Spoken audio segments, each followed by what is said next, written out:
Gracias. Cumplí, ¿eh? Cumplí, perfecto.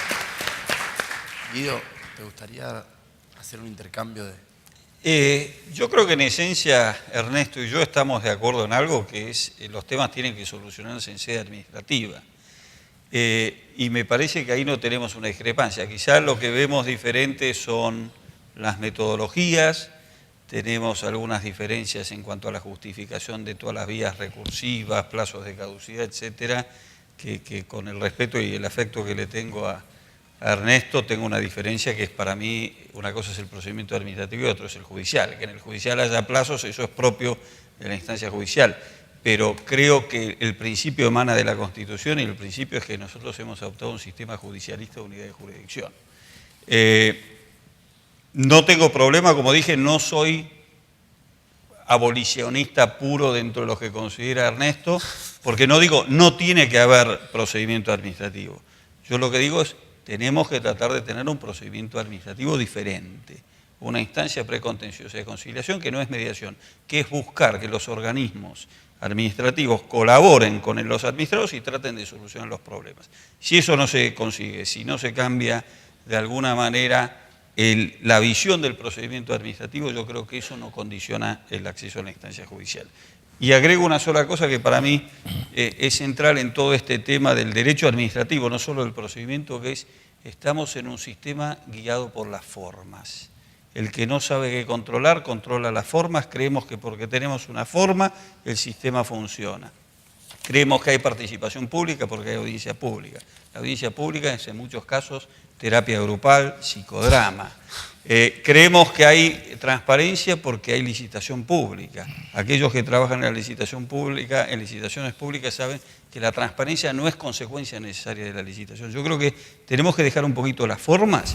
Las formas sirven si son formas para llegar a un fin, pero la forma no puede ser el fin en sí mismo y tenemos que buscar cómo conseguir efectivamente los objetivos que queremos obtener con el procedimiento, con la licitación, con la audiencia pública, etc. Ahora, Guido, una intervención respecto de algo que habías dicho antes. En su momento mencionaste que sería bueno que haya un órgano, mencionabas la facultad u otro organismo. Hoy Armando, cuando hablaba de las propuestas de reformas a los procedimientos, sugería la posibilidad, Armando Canosa me refiero, de que exista un director del procedimiento administrativo, que cada órgano se instituya ese nombre, que no sé si se refiere a que el mismo director de jurídicos tenga un doble rol o que en realidad sea otro sujeto, además de un director de jurídicos dentro del órgano.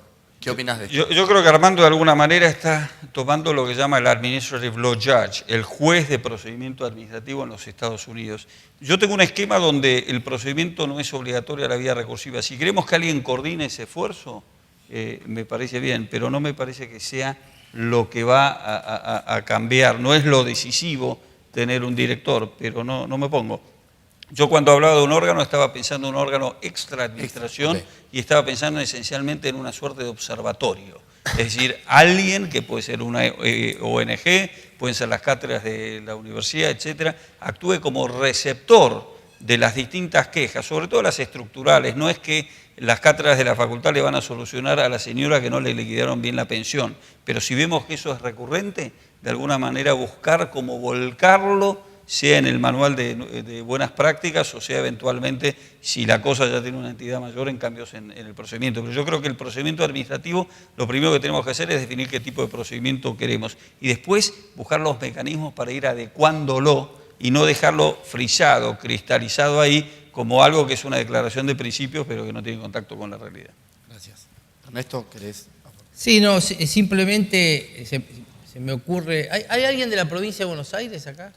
¿De curioso? ¿Nadie? Bien. No, porque así como dije que el gran problema que tenemos hoy en la nación es la doble dependencia, de alguna manera la provincia de Buenos Aires está mucho mejor, porque los expedientes para ser resueltos tienen que pasar por 3 organismos que son totalmente independientes. Uno es la Contaduría General de la provincia, que si bien tiene a su cargo la parte de imputaciones presupuestarias, tiene la facultad de suspender los actos administrativos. Después está la Asesoría General de Gobierno, que es el asesor del gobierno. Un poco como los servicios jurídicos nuestros, pero con la diferencia que no hay una dependencia tan marcada como existe en la nación. Tienen una independencia porque dependen de una sola persona, que es el asesor general de gobierno, que tiene rango de ministro y a veces no está sujeto a las presiones de la administración activa. Y por último está la Fiscalía de Estado. La Fiscalía de Estado es un órgano de la Constitución y es la que emite una vista final, no aconseja nada, es un órgano real de control de legalidad. Y lo que hace es emitir una vista.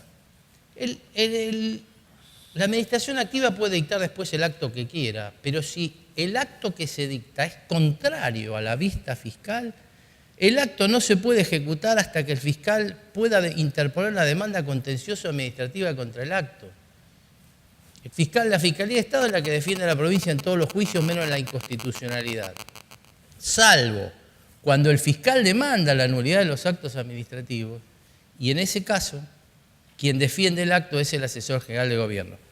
Ese es un sistema muy interesante. Lo que pasa es que esto para la Nación habría que modificar la Constitución, porque el fiscal es vitalicio inamovible y es designado con los mismos requisitos, condiciones y remoción que un miembro de la Corte.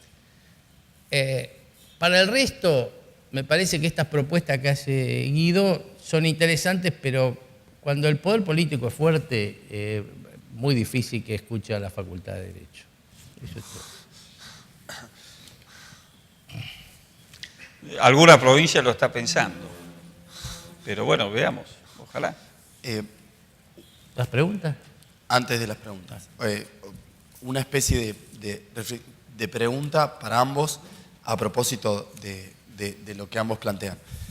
Si bien, Ernesto, el profesor Marcel está planteando cuáles son las justificaciones a que las condiciones o los presupuestos procedimentales o procesales de admisión de la demanda contra el Estado, ya sea en vía impugnativa o vía reclamativa, en general uno siempre la discusión entre agotamiento de la vía administrativa o abolicionistas sí o abolicionistas no, y los plazos para demandar al Estado, muchas veces esa discusión siempre se centra en el acto administrativo. Es decir, nuestros análisis del derecho administrativo por lo general siempre es sobre la base del acto, es decir, poner en el centro del sistema al acto. Ahora bien, en general, y se ve mucho acá en la Ciudad de Buenos Aires, la problemática de un montón de derechos muchas veces, bajo ningún punto de vista, acarrean el dictado de un acto administrativo. Sino que, por ejemplo, ¿Un acto? El dictado de un acto administrativo. Es decir, en muchos casos se trata de diseñar, por ejemplo, o se está en discusión un plan de cómo se va a distribuir los efectores de salud. Por ejemplo, cómo podemos hacer para que determinadas porción de habitantes que entienden que la administración los tiene que escuchar y no edificar en ese lugar, que lo haga en otro lugar. Y en muchos casos, ya sea urbanismo, etcétera, es decir, hay cada vez más actividades, es lo que decía el profesor Barnés, que muchas veces no requieren de un procedimiento que tiene secuencias hasta un acto y que después ahí yo discuto con el señor jerárquico. Entonces, la pregunta sería a ambos, ¿cómo podemos hacer para, o bien, adaptar leyes que quizás no contemplaban estas realidades, o si no, ver de qué manera las leyes existentes pueden contemplar, por ejemplo, que vengan 14 ciudadanos y planteen en sede administrativa, quiero que ponga este centro de salud que usted puso en Cochabamba y La Croce, lo ponga en el otro lugar porque estuvimos leyendo este plan que usted hizo y este plan no se ajusta a tal constitución, etc.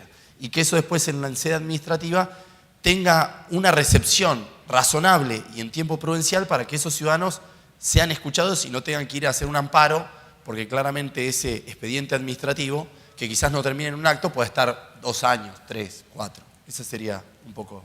¿A mí? A cualquiera de los dos. ¿A mí? Bueno. Yo creo que acá hay que distinguir los dos sistemas, porque la Nación tiene un sistema distinto al de la ciudad.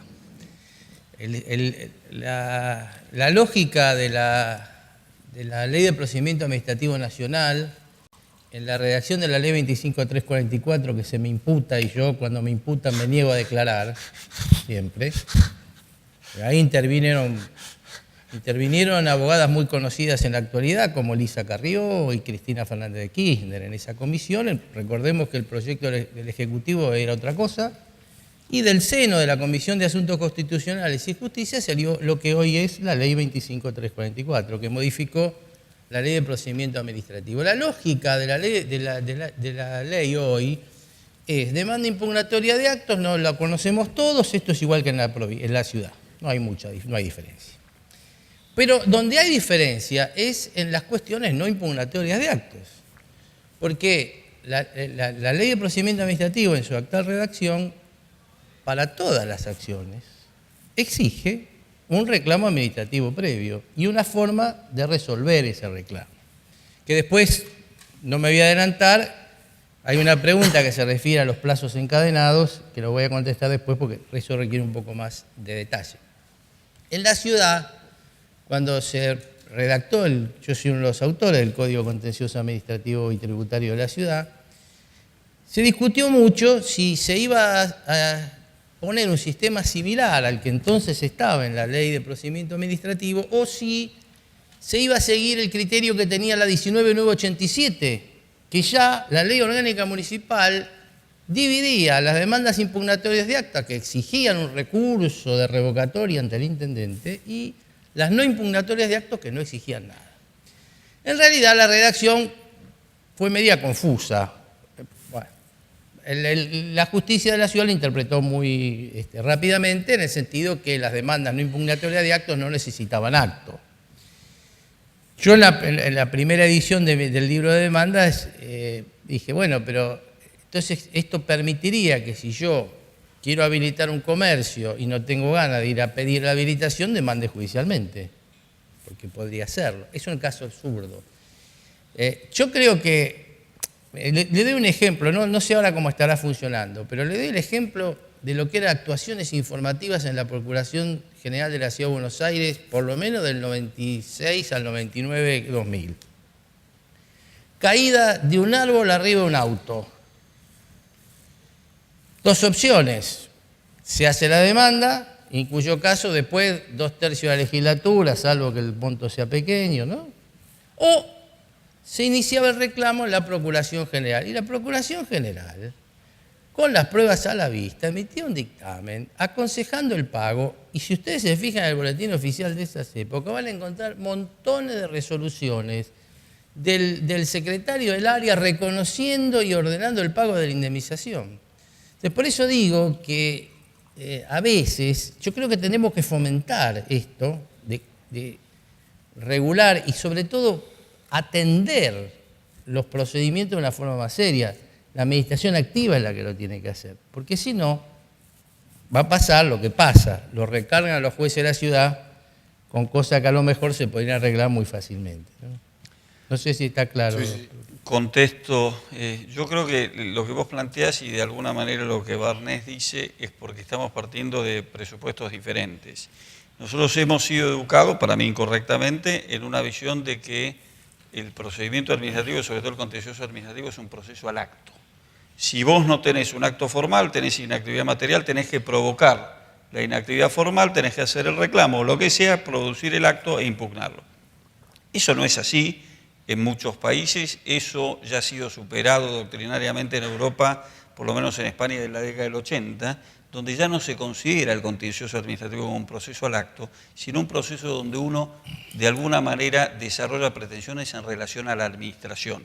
Fíjense, por ejemplo, el código para mí más restrictivo que existió históricamente en la Argentina, el Código Varela de Provincia de Buenos Aires 1905, fue cambiado hace ya muchos años por la Ley 12.008, que no tiene esa visión, que tiene la visión que estoy diciendo yo, una visión no revisora del contencioso administrativo, y no ha pasado nada, no se ha caído la administración pública, y uno no necesita necesariamente, por lo menos en el esquema del contencioso. Falta de alguna manera modificar la ley de procedimiento de la provincia de Buenos Aires para adaptarla. Yo pertenezco a una comisión que está tratando de hacer eso, pero justamente es lo que les estoy diciendo. En el contencioso hoy ya la idea revisora ha sido superada. Lo que falta es sincronizar el procedimiento administrativo que sigue pensándose como un esquema que produzca un acto, que agote instancia, y llevarlo a algo que sea que de alguna manera siga utilizándose, pero no ya por una valla formal, por una necesidad para acceder al contencioso, sino porque realmente sea un ámbito que dé soluciones a los problemas. Discrepo en cuanto a que hoy en la provincia se puede hacer eso. El contencioso administrativo de la provincia de Buenos Aires Habla podés de dos deducir acciones, pretensiones sin necesidad de un la acción acto. impugnatoria y la acción resarcitoria. Si te fijas, Ernesto, las pretensiones son más amplias. Bueno, Pero podemos... no aburramos al auditorio con nuestras usuales discrepancias. No se aburre, al contrario. Creo que Y lo mismo, lo mismo pasa hoy en España. Ya el carácter revisor, si ustedes ven Bueno, la no diferencia de pasa en Chile, por ejemplo, lo que eran ni 20 años Colombia. atrás y lo que es en la actualidad es totalmente diferente. Pasamos a las preguntas de los asistentes. Bueno, hay unas que es para todos y otras que es Sí, para... la formulo yo, así. No, sí, por favor. Así, Por favor. vamos a empezar. Si quieren, así aprovechamos que el debate, así ellos levantan temperatura al auditorio. Pregunta Tamara Álvarez Zanetti. Si una adecuada tutela procedimental en sede administrativa se encuentra condicionada a factores políticos, culturales, económicos, sociodemográficos, etc. ¿Hasta qué punto los cambios que se pregonan en el derecho procedimental pueden modificar las prácticas políticas o de otra índole que muchas veces pretenden desconocer los derechos básicos de los ciudadanos? Repito, si una adecuada tutela procedimental en sede administrativa se encuentra condicionada a factores políticos, culturales, económicos, etc. ¿Hasta qué punto los cambios que se pregonan en el derecho procedimental pueden modificar esas prácticas u otras que muchas veces lo que hacen es desconocer esos derechos? A ver, yo creo que lo primero que hay que aclarar es, depende de qué cambios estemos hablando. Si los cambios son, como algunos propugnan, en lugar de 15 días para el jerárquico, 30 o 60, no van a cambiar ninguna práctica política.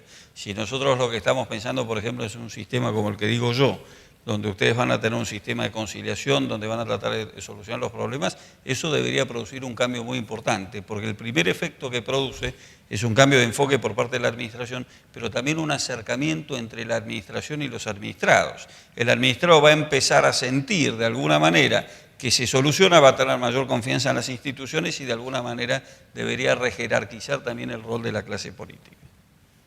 Sí, yo creo que esto ya lo dije cuando hablé. Es un problema de mentalidad, no es un problema de normas.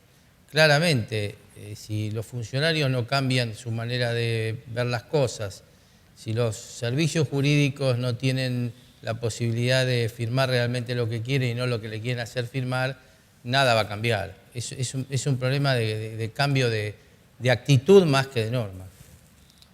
Gracias por ambos. Pregunta Paula Escabo. ¿En qué medida incide el modelo arquitectónico de división de poderes en relación a los cauces procedimentales formales? Esta sí que es. ¿En qué medida incide el modelo arquitectónico de división de poderes en relación a los cauces procedimentales formales? A ver, de lo que yo entiendo de la pregunta, el principio de división de poderes para mí es la base del sistema. Yo estoy propugnando y estoy diciendo que el procedimiento administrativo es una instancia precontenciosa de conciliación porque entiendo que bajo el sistema jurídico argentino tenemos un sistema judicialista de unidad de jurisdicción, por lo cual el principio de separación de poderes es básico, es clave, pero no necesariamente se contrapone con un funcionamiento razonable del procedimiento administrativo en la medida que hagamos los cambios. Me adhiero a la contestación del colega propinante. Bien, ya casi estamos en un tribunal colegiado, pero yo igual no formo parte, soy el secretario de actas. Tercera pregunta formulada por la doctora Marcela Monti, aquí presente. ¿Es necesario regular un procedimiento administrativo incorporando nuevas variables económicas, técnicas, presupuestarias, etcétera? Ernesto. Todo lo que sea incorporar modernidad, yo creo que se podría llegar a dialogar con la administración a través de Internet, pero para eso tendríamos que asegurarnos que las cosas se reciben, que las cosas se notifican, etcétera. Hay procesos judiciales que han cambiado en ese sentido, hay que ver cómo funcionan. Ese me parece que sería el mayor cambio para hacer, no tener que ir al correo a tal lado y no tener que esperar que venga la cédula. Ese sería un cambio importante, pero asegurando siempre que las cosas se cumplan, ¿no? Sí, no cabe duda que el expediente electrónico, la ventanilla única son avances. Sin embargo, para mí el avance más importante sigue siendo el conceptual. Los otros son herramientas importantes, pero el tema es conceptual. Pregunta Juan Cruz Vigliero. Teniendo en cuenta el actual paradigma del procedimiento administrativo en donde el ciudadano exige mayores canales de participación e intervención en el trámite, ¿en qué aspectos creen que la ley 19.549 se encuentra desactualizada y cuáles son las modificaciones que propondrían a la normativa nacional? Me remito a lo expuesto. ¿No adhiere ahora también? ¿No adhiero? ¿Qué dijo? Se remite a su Todo lo que dije estaba alineado a eso. No, disiento totalmente. disidencia. Bueno, ahora bien, para que lo vean que uno no es tan cavernícola. Yo creo, lo hemos charlado acá con el profesor García Puyés, que está presente, me alegra que esté acá Fernando. Titular. Otro titular de cátedra. Titular. También está el profesor Balbín, estamos los cuatro ya. Yo creo que el plazo de caducidad no debería regir para las cuestiones alimentarias o de salud. Ahí no tendría que haber plazo ninguno. Creo que habría que modificar la ley de procedimiento administrativo en ese sentido, aclarando que ni los plazos fatales para interposición de los recursos, ni los plazos fatales para demandar judicialmente pueden ser aplicables en aquellos derechos los derechos a la salud, a la vida, ese tipo. Habría que ver bien cómo se redacta, pero eso sí que yo creo que habría que ponerlo en la ley, porque no es lo mismo Repsol o alguna otra cosa que el jubilado o el que se quiere atender en un hospital o lo que sea, ¿no? Me parece que esto es lo que habría que cambiar en la ley de procedimiento, garantizar que los derechos de la salud, a la vida, no estén dentro de los plazos fatales.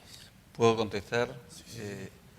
A ver, no es lo mismo el derecho a la salud que el derecho a propiedad, no es lo mismo una persona que otra, pero todos merecen la misma protección. Y si estamos hablando de la estabilidad de los actos jurídicos, no veo qué diferencia hay según cuáles son los derechos o las personas. Yo en esto he hecho una crítica bastante fuerte, por ejemplo, al proyecto de medidas cautelares de democratización de la justicia, porque establece distintas categorías de derecho y de protección que para mí no están en la Constitución. La Constitución protege todos los derechos. Sí, la Convención Americana de Derechos Humanos no.